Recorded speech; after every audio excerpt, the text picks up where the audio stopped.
Assalamualaikum warahmatullahi wabarakatuh. Perkenalkan, nama saya M. Arif Situmorang dari Teknik Geologi Angkatan 2017 Universitas Sriwijaya. Dalam hal ini saya akan mempresentasikan tentang video mitigasi bencana perihal ujian tengah semester mata kuliah mitigasi bencana geologi. Dalam hal ini saya akan mengambil tempat daerah pemetaan saya sendiri, yaitu Kecamatan Bantarujak, Kabupaten Majalengka, Provinsi Jawa Barat. Daerah ini menurut keadaan geologinya terdapat 3 formasi, yaitu formasi Cinambo, formasi Halang, dan formasi Citalang. Sedangkan bila dilihat dari struktur regionalnya, terdapat beberapa struktur regional yaitu seperti Sesar Baribis, Citanduy, dan Sesar Lembang.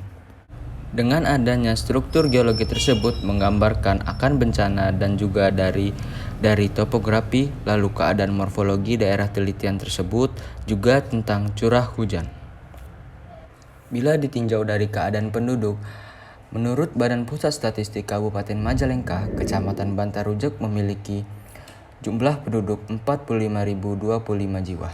Dengan laki-laki 22.434 jiwa, sedangkan perempuan 22.591 jiwa. Dengan jumlah kepadatan penduduk 677 jiwa per kilometer persegi, dengan luasan Kecamatan Bantarujak yaitu 66,52 km persegi, merupakan 5,14% dari luas Kabupaten Majalengka. Bila ditinjau dari kondisi geomorfologi, terdapat beberapa satuan geomorfologi seperti perbukitan vulkanik, perbukitan struktural, baik itu landai maupun curam, sampai perbukitan yang agak curam.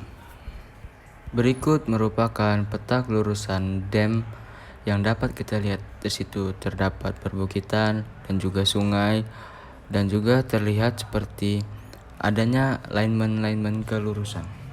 Baik, saya lanjutkan, Bapak-bapak, Ibu-ibu, dan saudara sekalian.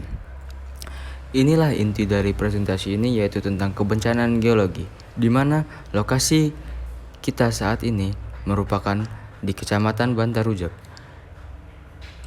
Secara umum, bencana geologi yang sering terjadi di Jawa Barat yaitu seperti banjir, longsor, gempa bumi, dan kebakaran hutan ataupun letusan gunung berapi.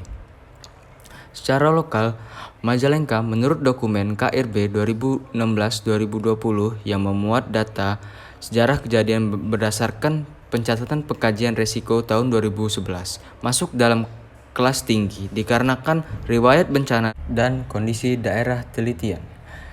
Di sini bakal kita bahas satu persatu, dimulai dari bencana banjir.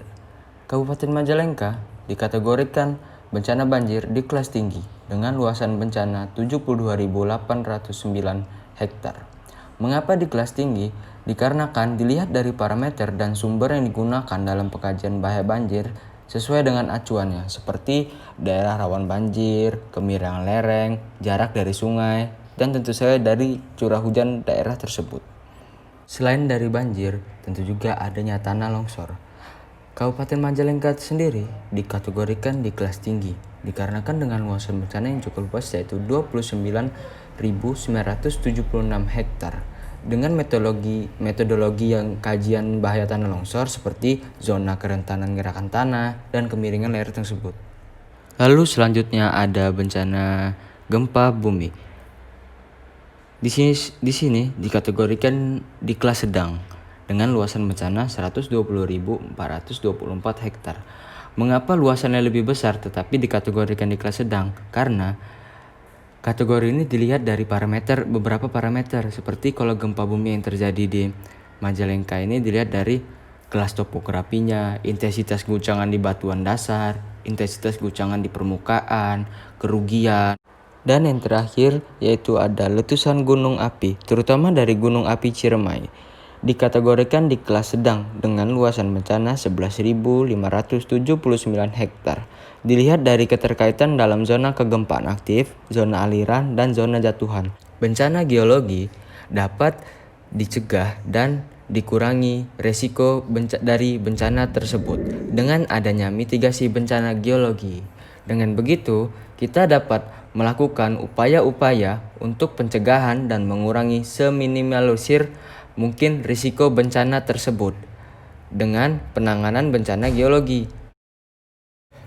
Terdapat beberapa upaya-upaya untuk melakukan mitigasi bencana geologi. Salah satu yang sedang saya lakukan sekarang yaitu mensosialisasikan ke masyarakat tentang daerah rentan akan terjadinya kebencanaan pada titik-titik rawan bencana sesuai dengan kerentanan dan tingkat bahaya bencana tersebut. Lalu, terdapat juga kita melakukan pembangunan infrastruktur untuk peringatan bencana dini. Jadi, apabila adanya gempa bumi, maka masyarakat akan diingatkan dengan adanya alarm dini. Lalu, menganalisa indeks kerugian dan indeks kapasitas daerah tersebut untuk membuat evaluasi risiko bencana.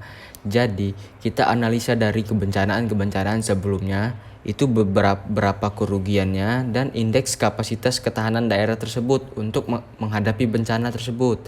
Lalu juga diadakannya pengawasan di titik-titik rawan bencana. Diadakan secara rutin, membuat penanggulangan seperti bendungan, terasering untuk mencegah terjadinya tanah longsor dan banjir. Dalam dunia asuransi terdapat juga asuransi kebencanaan. Di sini digunakan untuk mengasuransikan bangunan yang kita tinggali seperti rumah ataupun bisa juga di pabrik ataupun industrial. Yang perlu diketahui, untuk membayar premi asuransi tersebut, kita harus mengetahui jumlah nilai pertanggungjawaban kita, yaitu bangunan kita itu seharga berapa. Lalu dilihat dari zona kabupaten tersebut. Kabupaten Majalengka masuk dalam zona 4, sehingga krestanya 3,3 atau 1,35%. Misal, pada lokasi ini dengan JNP senilai 750 juta, lalu Majalengka merupakan zona 4 dengan besaran 1,35%. Jadi kita kalikan 750 juta dikalikan 1,35%, yaitu 10.250.000. Itu biaya per tahun. Apabila kita singkatkan menjadi per bulan berarti Rp843.750. Yang itu yang perlu premi yang perlu kita bayarkan untuk selama per bulan ataupun per tahun. Sekian presentasi yang dapat saya sampaikan. Diharapkan masyarakat dapat bekerja sama dengan petugas sekitar untuk mencegah atau mengurangi bencana geologi. Dimulai dari hal-hal kecil seperti tidak membuang sampah ke sungai dan lain sebagainya. Akhir kata, wassalamualaikum warahmatullahi wabarakatuh.